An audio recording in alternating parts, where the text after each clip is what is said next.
What is going on, guys? Welcome back to Soulscast. My name is Jake Landis, and with me today, Bryce Gardner. What's up, guys? Also known as Pursueth himself. Yeah, that's right. Feels good to be back, man. You're telling me. So this is Soulscast number 20. The next level it's actually X. 21. Is it? It might be. I think as far as technically titled Soulscast, this is episode 20. Let me check. Because the dojos became dojos, they're not Soulscast. Yeah, that's fair enough. So yeah, we're gonna call this episode number 20. That works. This is the Next Level X, mostly weekly podcast talking about Dark Souls. I mean, we only missed like 1 week out of like 20 weeks or something. Yeah, so I mean, but we give broke. yourself some credit. We broke the streak, is what I'm saying. Did. We missed a week, which was last week. I did do the trailer analysis for the DLC, which we're going to be talking about today, obviously. And for those of you who don't know, he was in Europe for 3 weeks. Yeah, I just spent 3 weeks traveling abroad with my girlfriend in Europe. We backpacked. We went to England, to Paris, to Milan, Italy, to Florence, Italy, to Siena, Italy, and then to Rome, and then to Naples, which Naples is absolutely fucking nuts, if you didn't know. Really? That whole city is run by the mafia still, and every person we talked to before we made it to Naples, and they were like, oh, how's your trip? Where are you going? And we told them we're going to Naples. Every single person was like, oh, Naples. They're like, you can do whatever you want in Naples. Like, you can literally, like, they must have thought we were trying to get into some crazy shit. Like, they thought we were going. No, that's where they all go to do their crazy shit. They thought we were going to fucking party, dude. They were like, you could do whatever you want in Naples. And we're just like, we just want to have good, we want to, like, go swimming and stuff. Like, we didn't, they're like, you can do whatever you want in Naples. And we were so lit, dude. we became genuinely terrified. We were like, okay, fuck. This one guy, we went to this like Mexican restaurant in England, and this guy was talking to us, and he was like, yeah, if you ever see someone riding a motorcycle with a helmet on, that means they're going to kill somebody right now. Absolutely. He's like, if they're not going to kill somebody, then why would he wear a helmet? Obviously, in Naples, that's how it is. So the way that the mafia controls it is that they control the garbage disposal company that runs the city. So if anything happens that they don't shut it down. They just shut it down. They shut down the garbage. So that city, there's garbage everywhere. Like, there's just like, it's fucking gross. We saw some crazy shit though. We saw there was like lava coming off the fucking mountain and shit. There was a volcano that was semi-erupting while we were there. That sounds cool. We got super drunk by a pool and tried to order pizza, but they only spoke Italian, and it was super weird. It was a crazy thing. I'm making vlogs. I'm going to be releasing IRLs for every location that we visited, as well as at the end of the trip, I went to Gamescom. Yep. That was super, super fun, other than losing my wallet in Germany, which sucked super bad. But it was like right at the end of the trip, so it wasn't as bad as it could have been. But it was a pretty wild 3 weeks. Just constantly moving, kind of an exhausting trip, to be honest, but it was really fun. But it's awesome to be back and talking about Dark Souls again, especially with the DLC trailer that they just dropped. Yeah, I was surprised they didn't drop it at Gamescom. It's like they were like, nah, Gamescom, we're going to wait just a little bit. Because we do it on our own time. Because we're FromSoft. It was almost like a fuck you, because Bandai Namco had a huge booth. They were showing a new Dragon Ball Z game. They were showing, I think it's called Defy All Gods or something like that. Mm-hmm. They were showing a bunch of stuff there.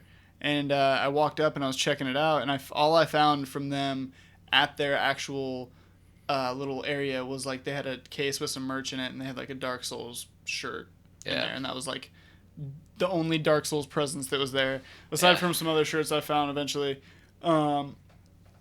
such as this Nito one you're wearing right now. It's pretty sick. Gravelord Nito shirt. I like it. It's pretty awesome. But should we get down to business? But yeah, getting into it. I mean, so obviously we got to talk about the DLC. I'm hyped. Trailer.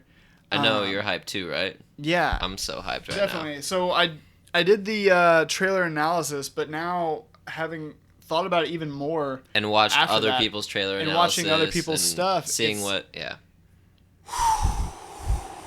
it's gonna be good.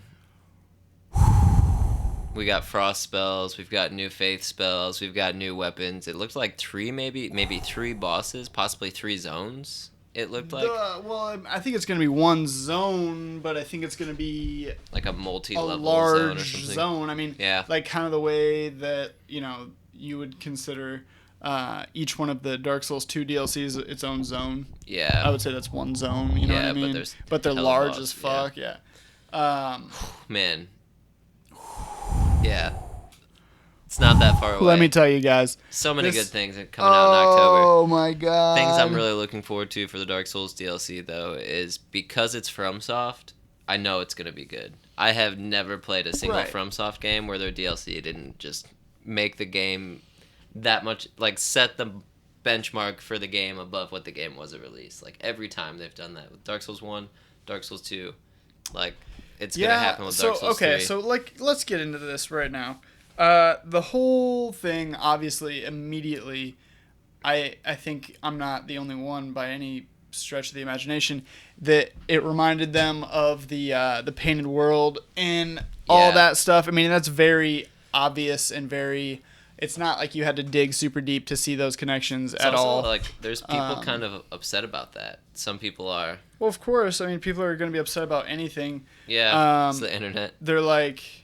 It's kind of a rehash. Just like Anne Rolanda. I mean, I think, in my opinion, the way that I see it, Miyazaki didn't want to make this game. You don't think so? No. I absolutely don't think he wanted to make this game. I don't think he wanted to make Dark Souls 2. I don't think he wanted Dark Souls 2 to be a thing. Yeah. I think if he had his way and he was running the shit and he hadn't had contracts that had been signed before he was in charge, these games wouldn't have happened. Dark Souls 2 probably would have been Bloodborne, and then he probably wanted to make he probably wanted to make Bloodborne, but other than that, I think he wants to keep jumping around and doing different shit. But I think that kind of comes through pretty obviously in Dark Souls 3, where he's like, all right, you want more of the same thing? He's like, we're going to give you more of the same thing. He's like, that's what you want, we're going to give you that. That's because we're going to give you Anne Rolando again, because everyone loved Anne Rolando, and now we're giving you the Painted World, and it's going to be like this whole separate side zone thing. It's true.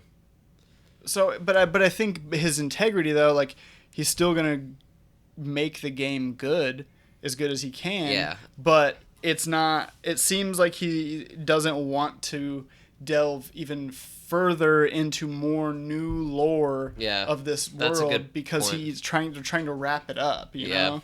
Like, they're saying this is the last official Dark Souls game. But we have one more DLC coming after this. Check this out. I was watching, or I was listening to the EMB Poison Arrow podcast. Yeah. And apparently, FromSoft does not own Dark Souls. Really? Bandai Namco owns Dark Souls. Oh, okay. They own it, so they could take that franchise. They're gonna call up the B crew from Dark Souls 2 and make Dark Souls 4. And well, that's still awesome. FromSoft, and the FromSoft could. That's Miyazaki. He controls FromSoft. He could send them that way. Well, he could also say no. Oh, that's true. To having FromSoft do it, they could hire on a different studio, because they own Dark Souls, but they don't own FromSoft. Yeah. And so in Miyazaki, I don't think he's not saying that I think he's gone on the record saying he wouldn't be opposed to eventually maybe doing another Dark Souls title, but right now it's not what he wants to do. So it's just like... It makes me wonder, what is he cooking up, like, man? What's the story? What is in the oven right now that he's just roasting? Like the fucking DLC, dude. And we know that... I know that, but there's something else. We know they have 3 titles coming out. We've already discussed that. Yeah. I mean, we pretty much... It's a new Dark Souls-like type game, Armored Core, and then a VR experience. But that's so vague. Like, I want some I can't wait for the Armored Core game. You know? But, that sounds awesome. But, yeah, so let's get into this. I mean, okay, so what excites me most about this DLC, to be honest, it wasn't... Like, I'm excited to try out the new spells and all that stuff and find new weapons and new armor and that. But for some reason, what excited me most was seeing the new enemy types. Yeah. Like that dude wearing, like, the moose horn helmet and shit. Yeah, he seems really badass. Dude, looks so cool. Like, I want to fight that dude. It's going to be awesome. Mm-hmm. And if that's any indication of the caliber of new enemies we're going to be fighting, it's going to be fucking awesome. Yeah. Also, Sif Might be Sif. That wolf that howled looked bigger than the other wolves. Yeah, it did. So, and it looked a lot like Sif. So we're better for a giant wolf soul reincarnation to be than in some weird offshoot painted world. It's not even the spells that interest me so much as it's like I honestly I'm looking forward to like invading there and like PvPing in a new area and like getting new things to try in PvP. Like mostly just weapons. Like I get way more excited about weapons than I do about spells. I don't really use spells that much. Right. I never really have, except for like the first time I played through Dark Souls 2. I used hella spells, but and that was just random. I was like, I'm gonna play as a mage because it might be cool and it might be different and it might be like. I mean, dude. And then by the end of the game was just like 3-shotting bosses. Magic was so powerful in Dark Souls 2, it's unreal. And let's hope that that's not the case of what happens with Dark Souls 3 DLC. They're not gonna like make magic crazy, but I would like it to be a little better. They're not gonna. It's definitely not crazy. Yeah. Like it's very, very far away from being crazy. It's super underpowered. Like it's not totally unusable. Like there are people that can be good with it, and I've been killed by mages before, but for sure. It's I get not killed by more pyromancers it's than not I do like good sorcerer users. But one of the things that I get really excited about personally with the DLC coming out is I think about how are we gonna get there. Like I know they see the scrap of like paint or like of what looks like a tapestry in someone's hand, and you see that girl that's like blind in front of a painting, and it's like, where's that painting gonna be? Like, where are they gonna put that? Like, right. Like, you know what I mean? Like, I want to know, like, where we're gonna enter and what part of the lore it's gonna tie into. Because it's either gonna be the Abyss or it's gonna tie into like kind of like Soul of In or something like that. I think we're gonna enter in the Untented Graves. I think that's where we'll enter at. I don't know why. I don't know how. But I just think it'll be at the Untented Graves. See, I was thinking it might be in the Cathedral. I don't know. It's hard to tell right now, but I just have a feeling like the Untented Graves is just such a underutilized area, I feel like. You know, there's also a couple weird areas in the Boreal Valley where you just like go upstairs and you come to a flat area and there's nothing. So maybe it might I could see a painting being there too. Yeah. And that's also really close to Inner Orlando, which is where the other painting was before. So that would maybe make sense. Speaking of which, you know, I've been playing a lot more Dark Souls 3 again. I've been doing these dojos. It's a little off topic, but the game is working better than it did at launch. Like, way better. Like, blues pop. Like, pretty much every Covenant pops. Like, blues don't pop a lot, but they do pop. Like, it's not... Like, if you're playing and you're running around and you're embered, you'll probably get summoned as a blue, like, while you're out doing stuff. And it's... Right. They're polishing up the game, and let's hope that this DLC and the weapons they bring keep the life there as long as we can keep it. I will say, just from the brief trailer we were shown, I didn't get a glimpse at any weapon or anything like that I was like super jazzed. I mean, there's that sword, right? But if that's like the one sword, what if it's like the one sword from the DLC? It looks like the candlestick sword. Yeah, or like something. Someone slowed it down and like looked at it, and it looks just like the candlestick sword. Could be a new buff. It could be. That's what I'm saying. I'm not that excited by it. I don't know why. That's just not one of the things that's exciting me so far. Almost all the weapons that came with the DLC in Dark Souls 2. They did such a good job with all the weapons. Like, they even brought one of them back, like the Fume Greatsword. I loved that in Dark Souls 2 when it came out, and I really liked the spear that you got from the dragon, Sif's spear, or whatever it was. Not Sif. Not Sif's spear. I don't remember. Santier's spear. No, not Santier's spear either. But it was it's irrelevant. Are you talking about the one that went through the dragon? Yeah. Santier's spear. No, Santier's spear is the one that you break that rock off of. Yeah. And then it does that. The one that you get off the dragon is different. But is it? It's similar, but I can't. Its name is escaping me right now. But I don't know. But yeah, I think it's looking really good. It's gonna be. We'll probably get another trailer too. Yeah, there'll probably be another one. That's typically how they do. That or like some really vague Q&A. Nah. No, there won't be a Q&A. Probably not. Other interesting things about the trailer. So now, at the time when I had done my analysis, I didn't connect the dots to the point of linking Velka to all the lore stuff that's going on. So we see that big crow-covered chick who's self-flagellating herself. Yeah. And that is either, I think... There's three options. It's either a random enemy that there's not going to be any connection with, that we're not going to be able to know off the top of our heads and people are just going to speculate about. Or B, it's Queen Lothric. Or C, it's Velka herself. Queen Lothric. I didn't think about that. There's like so many possibilities with who that could be. It definitely seemed like a woman. Velka is heavily associated with crows. She's the goddess of sin.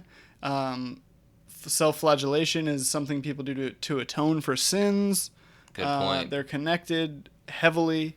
Velka was super involved. Like, she was brought up all over the Painted World in Dark Souls 1. But we haven't really... We've only seen her weapons. You find Velka's rapier there, which is super good. But you also, if you read descriptions of the enemy crow types that were there, they were like disciples of Velka and all this stuff in the Painted World from Dark Souls 1. So all signs point to there being some sort of Velka thing going on here. And I hadn't made that connection until I watched some other people's stuff, and I was like, oh shit, like that does make sense. Yeah, it does make a lot of sense. And it's cool because that's like something that since Dark Souls 1 has been a question. So who's to say that, maybe we'll get our Velka fix, and then maybe we'll get our Flame God Flan fix. They'll never do anything else with Flame God Flan. That was just like a red herring, I swear. They just like put that little thing in there. It's like, here's a character's name. We're never gonna mention them again, ever. That's I guarantee it. Probably. So funny, dude. You're probably right. So random. Yeah, that's nothing. That's literally nothing. Just like the fucking pendant, dude. Yeah. It's just a red herring, just to make fans theorize. Like, oh, there's like a mention of this thing and. Can't deny it. It is fun to theorize, though. That crow chick could also be Guinevere. Number 4. Could be Guinevere. We don't know. It's probably Solaire. I think Solaire. For sure, Solaire. I think Solaire was that worm that was in the Demon Runes. Do you really? Yeah. He was reincarnated as a worm. No, he got absorbed by the maggot. At the end of Dark Souls 1, the sunlight maggot got into his head or whatever. I think that over the twisting of time, he became that giant worm thing. He does give you lightning stake. Yeah. And an undead bone shard. Yeah, and it was down in the Demon Ruins where you fought him in Dark Souls 1. Interesting. Never thought about that. It's crazy. Blowing your mind right now, guys. I read that on Reddit, so I can't take credit for that as an original thought. Blew my mind regardless. But still, yeah, it's pretty wild to think about. Yeah. Well, we're working on getting more content. I'm working on the dojos. Like, we're doing more like separate videos and stuff. Like 3 videos a week at least. Trying is what we're shooting for. I've got one. We've got the Soulscast, and then if you do one too on top of Soulscast, then it's 3. Well, I uploaded the Reacts video for Suicide Squad today. We've done it. I guess like 4 videos almost in the last week because you also did the DLC analysis, and then we had the dojo, and we're gonna have this. So right, which is a lot, but we're trying to keep it that way now that he's back. Yep, we're trying to ramp it up again, get focused, get back into the whole groove of things. I've been having a ton of fun with the game. I took a little break from the game for a little while because I played the living shit out of the game when it first came out. It absorbed my life for so long. Yep. So. No, mine too. I've been having a ton of fun with it again, though. I'm sometimes a little break is healthy, I guess. Oh yeah, dude. But I'm starting to have fun with it again too. Just like having to get the right build and getting my character ready for the DLC and all that shit. Yeah. I'm probably just gonna use one of my higher level characters first to get through it, and then. Yeah, it'll probably be a high level zone. Like you'll probably need to be like. I would level think 100 so. Or plus. That'd be cool. I would prefer for it to be a high level zone. I'm sure it will be. It has to be. Like, there would be no point. I mean, in Bloodborne, it wasn't super high level. Yes, it was. Yes, it was. Was it? Yeah, 100%. 100%. You can go through right now and read people's guides and strategies. Yeah. I mean, people still to this day, as far as the community is concerned, Ludwig. The overwhelming amount of people say that the Old Hunters is the most difficult FromSoft content ever created. Could be, yeah. That's what, I mean, the overwhelming amount of people say. And, like, Ludwig. Great boss fights. What's that? The Orphan of Kaz. Kaz, yeah. Man, that's such a weird game. It's a good game, but it is weird. But yeah, that was a pretty high level zone. People would go into that zone at like level 80 and shit, and they were like, "Oh, this is kind of tough." Like, so I mean, it only makes sense for the DLC to be a higher level zone because you're not gonna. It's what the people who've been playing the game. It's what's gonna be new to them who've already been playing for so long. They're not gonna have people like make them start new characters so they're not overpowered for the newest content. I feel like. Yeah, that's a good point. Very good point. Making people would be upset about that. Yeah. Oh, I have to start a new character to go do the DLC. Because I'm gonna go in here and just do shit crazy damage and just flop. blow through it. They know better. No. Yeah, no, you're we're right. gonna make it high level content just like Old Hunters. Because dude, I remember going into Old Hunters feeling good, feeling strong at Bloodborne, and getting my fucking teeth kicked in. Yeah. Over and over and over again, getting fucking absolutely wrecked. It was a good DLC. Oh my god, it was so nuts. That shit was so hard. The only boss in the whole Souls series that I haven't beat is the fucking ice thing in the Dark Souls 2 DLC, where you have to go through the storm where you can't see. The two cats? Yeah, I've never. Yeah, fuck that shit. That shit was the worst. Like, I just.